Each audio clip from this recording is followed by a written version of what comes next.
शिव की एक खास साधना, हाथों में घंटी, सिर पर मोर मुकुट और भगवा चोला। ये है शिव के सबसे करीबी भक्त जंगम। कलयुग के अंदर कोई भी कन्या कुंवारी नहीं रहेगी, बड़े बड़े पाप पड़ जाएंगे। माता पार्वती कहने लगी ब्राह्मण देवता को, भजो राम शंकर के नाम ने, भजो राम शंकर के नाम ने, भजो राम शंकर के नाम ने, भजो राम शंकर के नाम ने। कान खोल कर सुन ले विरमा, कान खोल कर सुन ले विरमा। असर जमाना आने लगेगा, अक्ल खोटी पूरा जमाना, दुनिया में बढ़ जाए बेईमाना, दुनिया में बढ़ जाए। जंगम शैव संप्रदाय से जुड़े हैं और ये असल में शैव संप्रदाय के पुजारी होते हैं। शैव संप्रदाय क्या होता है, अब ये भी जान लीजिए।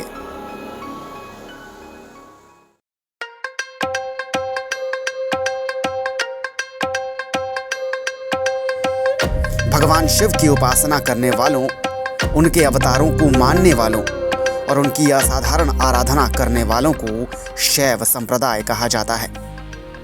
शिव से संबंधित धर्म शैव धर्म कहलाता है और शैव संप्रदाय के पुजारी जंगम कहलाते हैं। शिवलिंग उपासना का प्रारंभिक पुरातात्विक साक्ष्य हड़प्पा संस्कृति के अवशेषों में भी मिला है। ऋग्वेद में शिव के लिए रुद्र नाम के देवता का उल्लेख मिलता है, जबकि अथर्ववेद में शिव को शर्व, पशुपति और भूपति कहा गया है। शिवलिंग पूजा का पहला स्पष्ट वर्णन मत्स्य पुराण में मिलता है। महाभारत के अनुशासन पर्व से भी लिंग पूजा का वर्णन मिलता है।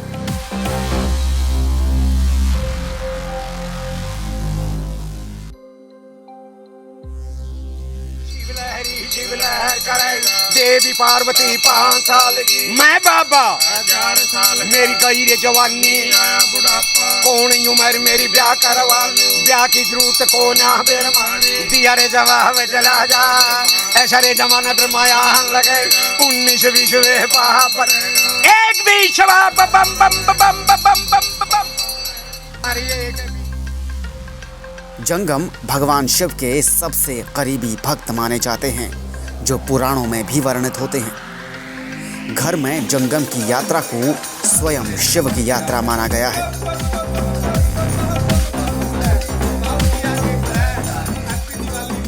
जंगम शब्द का अर्थ गतिशील लिंग होता है, ठीक उसी तरह जिस तरह शिवलिंग एक स्थायी लिंग माना जाता है। पुराणों में जंगम वो है जो पुरोहितों, धार्मिक उपदेशकारों और राजाओं के दरबारों में सलाहकारों के रूप में भी रहते थे।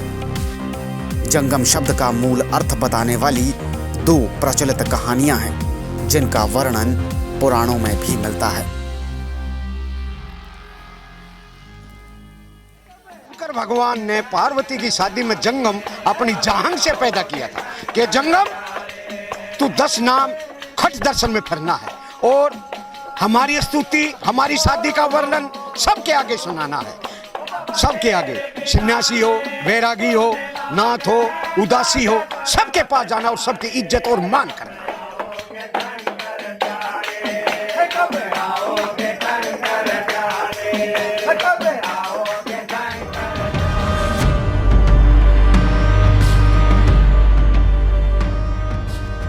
पहली कथा के मुताबिक कहा जाता है कि माता पार्वती ने जब भगवान गणेश को बनाया तो उन्होंने शिवजी से भी इसी तरह से किसी देव की उत्पत्ति करने की प्रार्थना की थी। ऐसे में भगवान शिव ने अपनी जांघ को काटा और उसमें से गिरे रक्त से जंगम की उत्पत्ति हुई। पुराणों के मुताबिक भगवान शिव की जांघ से निकला रक्त कुशा नाम की मूर्ति पर पड़ा और भगवान शिव के रक्त से वो निर्जीव मूर्ति शिव रक्त से जीवित हो गई। इसी कुशा की मूर्ति से उत्पत्ति हुई थी जंगम साधुओं की। जंगम की उत्पत्ति की दूसरी कथा कहती है कि शिव पार्वती के विवाह के दौरान भगवान विष्णु और भगवान ब्रह्मा जी ने भगवान शिव से विवाह दक्षिणा लेने से इनकार कर दिया था।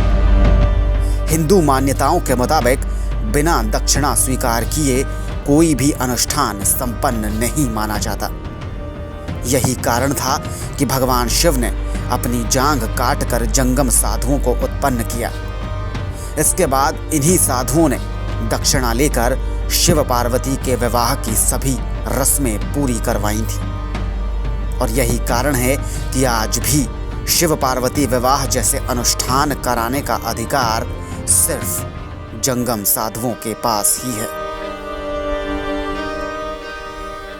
सबसे खास बात यह है कि जंगम साधु भी योगी ही माने जाते हैं और ये योगी कभी भी हाथ फैलाकर दान नहीं मांगते।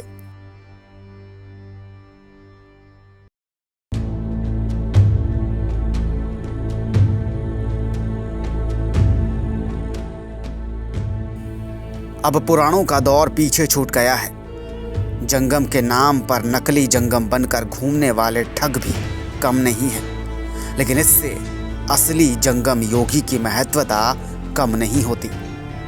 जंगम आज भी शिव के करीबी और सच्चे भक्त माने जाते हैं और कुंभ मेले में खास तौर से आम तौर पर जंगम की अच्छी तादाद देखने को मिल जाती है।